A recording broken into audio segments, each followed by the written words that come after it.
What's going on, ladies and gentlemen? My name is the UziGunner, bringing you all a very special coach interview session, with my guest being the face behind this blockbuster of a season.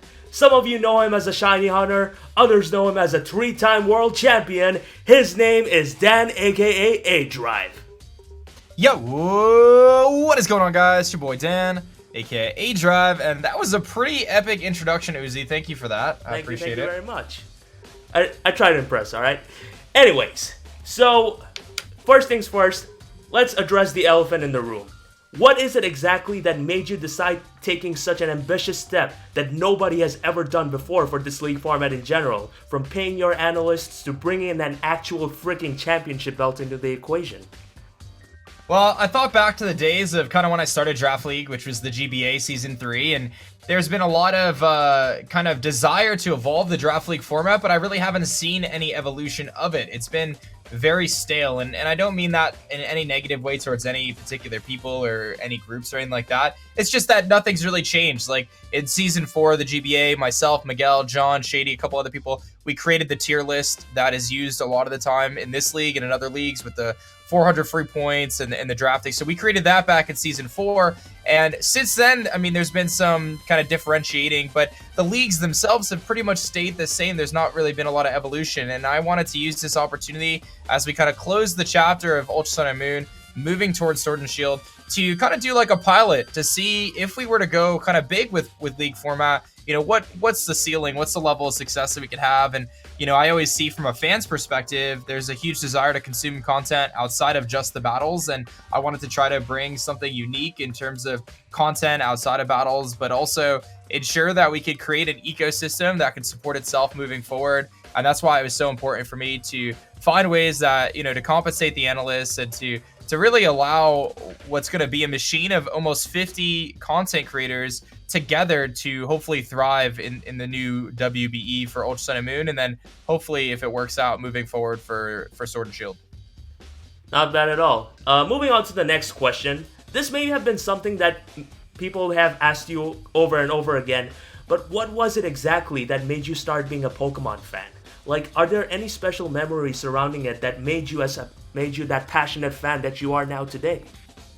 I mean, when I started playing, Red and Blue had just come out, so I played when Pokemon was first revealed in the United States, and it wasn't like you made a choice to be a Pokemon fan. Like, everyone was a Pokemon fan, so it was a pretty natural thing. Like, I just picked up Red and Blue and just kind of played through those games and really enjoyed it. And as the games continued to come out, I kept playing them. And as I grew up a little bit, I still jumped into the games, you know, when they came out. I didn't like play them all the time, but I would play the new games when they came out, and then kind of rediscovered my love for it when I started creating content.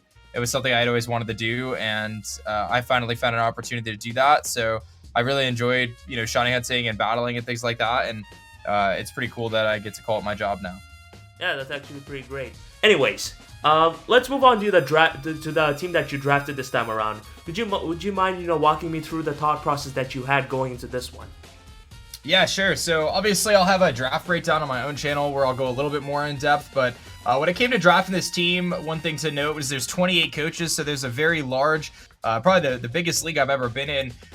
So with 28 coaches, the draft pool is going to be pretty thin, so you kind of had to keep that in mind. So my focus was to just grab Pokemon that I think could really be disruptive. So Kyurem Black is my first overall pick. That's a Pokemon that's just a tremendous wall breaker. It's very difficult to switch into. It's got a good amount of bulk, and unlike a lot of other dragons, it doesn't have a 4x weakness, which is really nice. And then from there, I had the fortune of being able to grab Skarmory and Florges next to each other, and especially in a 28-team format, that was really, really cool.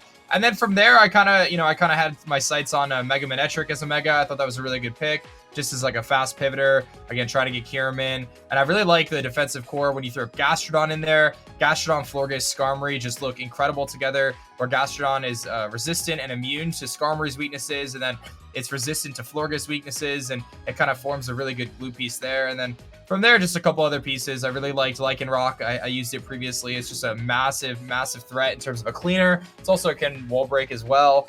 Shame is just a really good bulky grass type in tier 3, and I kind of like mid draft. And then the last couple of mons, Talonflame, I just love its typing. I think it's actually a really good mon.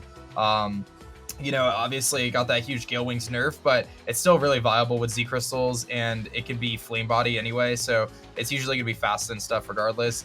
And then you know, you look at Alolan Persian, nice pivot with Parting Shot. I love Darkinium Z with that. Could heal up like Kyurem again or Manectric. And then Pissimian I just really liked in tier 5 as a Defiant user, just a powerful fighting type. A lot of people sleep on its good physical natural bulk, and it's got an insane move pool with things like Gunk Shot and Seed Bomb and you know, U-turn and knockoff and stuff like that. So I was really ultimately super happy with the team. I think it's going to be interesting to see how it kind of functions when the battles get kicked off here. But I think just the core of Kyurem, Skarmory, Florges is just insane. And then you throw things like Gastrodon in there defensively, and then offensively things like Manectric. This is a very like carefully calculated and planned team, and I'm really ultimately glad of how it turned out. Yeah, it's good to see that, you know, you drafted a very offensive team this time around, like, which centers itself around Volturn core with, you know, Pokemon like Kyurem Black and especially Pissimian to really hit things hard, which is honestly a really good thing. And on that note, is there any Pokemon in particular that you're the most excited about to use in the season? Yeah, I would say, honestly, there's a couple that stand out to me. One being Kyurem Black, just knowing how devastating that thing is as a wall breaker. It's very, very difficult to switch into. And, I mean, there's like nothing that switches into a Sub-Zero Slammer from that thing. Honestly, it's going to sound kind of funny, but I'm really excited to use Gastrodon. I think Gastrodon is really the glue piece to this team. You might look at this team and say, oh, wow, Skarmory, Florges, Kyurem, but Gastrodon is the piece that I think is going to make a massive difference. Grass type isn't very good against me in general, so Gastrodon is kind of protected in that regard, and I just feel like it's going to end up being just a huge defensive pivot for me that's going to withstand a lot of hits and really kind of serve as to be kind of a good utility mon. So I'd say if there's one mon that I would think would surprise people this season, I think Gastrodon really just has the right support pieces around it to be an effective kind of defensive Pokemon this season. Yeah, it's actually pretty great, honestly. Like, yeah. So on that note, it's no secret that you've been playing draft format for like a very long time right now. In fact, you started at like what, GBA season 2, right? Or was it 3? Yeah, season 3, yeah. Yeah, season 3. So it's been lots of years. What exactly is your favorite match of all time? I gotta say it's probably it's tough, man. The GBA Season 5 championship against Sceptile MC, I always think back to that. That was my first ever championship, and I just remember having, you know, a mixed Salmon set that really put in some work. I had Victini. I remember that team was so good with, like, Sylveon and stuff. So that was really cool because I had lost the championship the year prior on kind of a choke. Like, I choked the championship. So to come back and win it the next season was really special. And then I also have to kind of reference my Vikavolts championship match where I won in the NPA, just because that team was not a good team. Like, in general, I don't think it was that overwhelming. You know, when you look at it on paper, it was pre-move tutor Necrozma, Infernape. You know, I think I had Shaman on that squad, Vikavolt, and I really made every Pokemon on that team have an important role and utilized everything to its fullest, to the point where, like, Vikavolt actually won the championship match for me. I had a very specific set where it was meant to be faster than Magearna in Trick Room, but slower than Girder, and it just, like, the Trick Room ended just on time, so that way I would still be faster than Girder with Trick Room ending, and it was like so perfectly executed and planned, and I was just really proud of the prep going into that match and just how I was able to execute with Vikavolt specifically against a very difficult team. So yeah, I think back to those two games specifically, but there's definitely a few games over the years that kind of stand out a little bit more to me than others. But it's been a pretty crazy ride when I look back and see that I've done like 300 draft league battles or close to it. That's pretty wild. It's pretty crazy to think of how many battles I've actually done now. Yeah, it's honestly insane, really. Like, you've been, of all the draft players that have existed now, I'd say you're pretty much one of the oldest guys around here in terms of this. So, like, you mentioned exactly, you know, what took place in the GBA Season 4 finale, which, like, I'm saying it as it is, man. Like, it was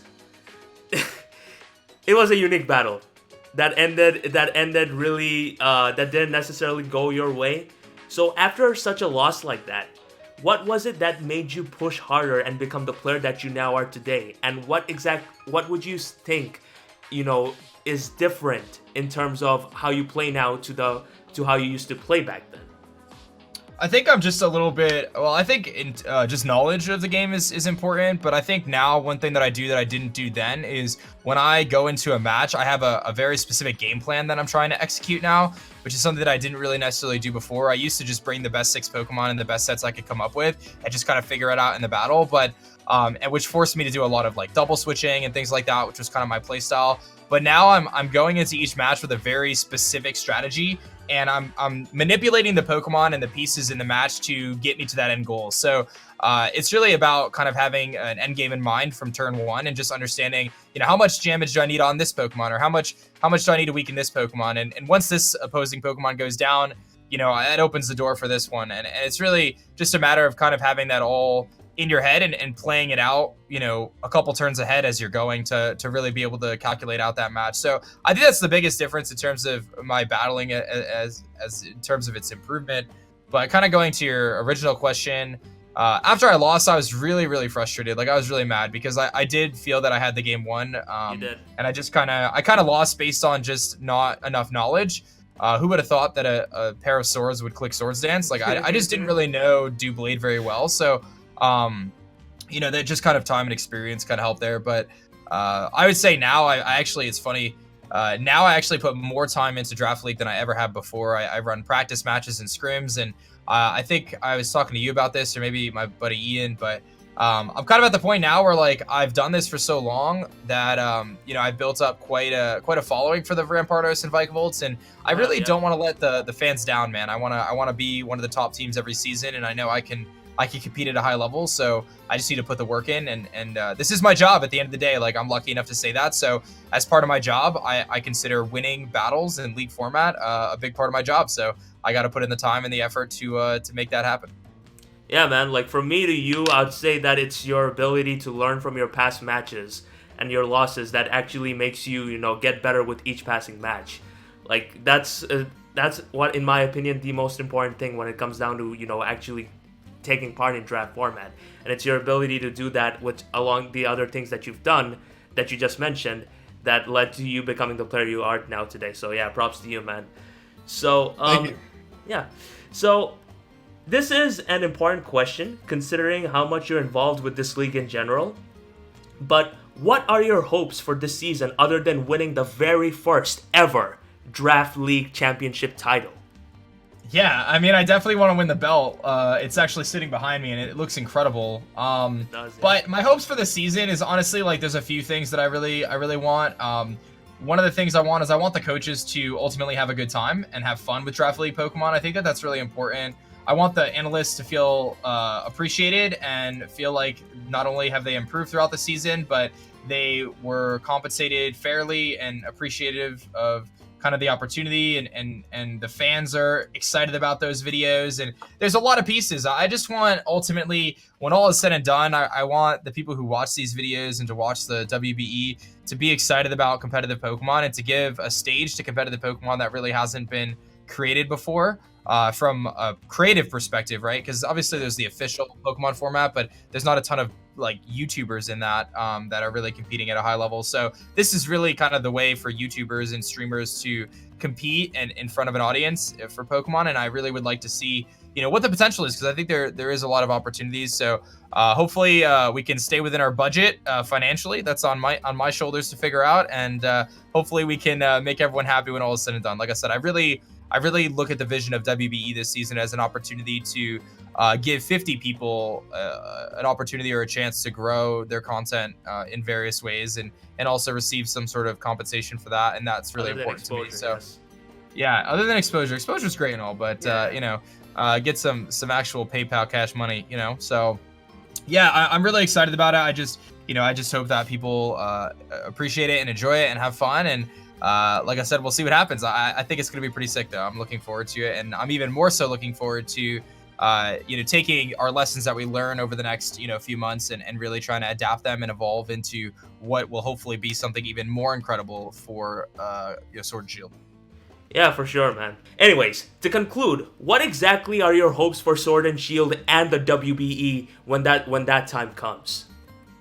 So for Sword and Shield, I just really want to see a big push for competitive Pokemon. I think that they're probably going to shake up the format a little bit, simply because it's going to be very interesting to expect people to come with their Switches to these VGC events and stuff. So I'm really interested to see kind of how competitive evolves. But ultimately, I'm just looking for a fun format with a lot of dynamic kind of Pokemon usage. I think that makes things fun is when you can use a lot of new Pokemon. So hopefully there's a lot of new Pokemon in general. And then in terms of WBE, like I said, it's just really about learning from kind of what goes down this season and taking things in stride and just trying to improve upon stuff. And as I'm excited to see the league kind of grow and develop, and as the league grows and develops, then we can start to put more back into it. And we're just kind of setting the foundation now and testing the waters. But I'm really just stoked to kind of see where it all goes. And I think having a new game is going to be incredible for everyone. Obviously, new game comes out, there's new life in the community, and everyone kind of gets to see a nice surge of growth and stuff. So pairing that with a draft league that's kind of on steroids with this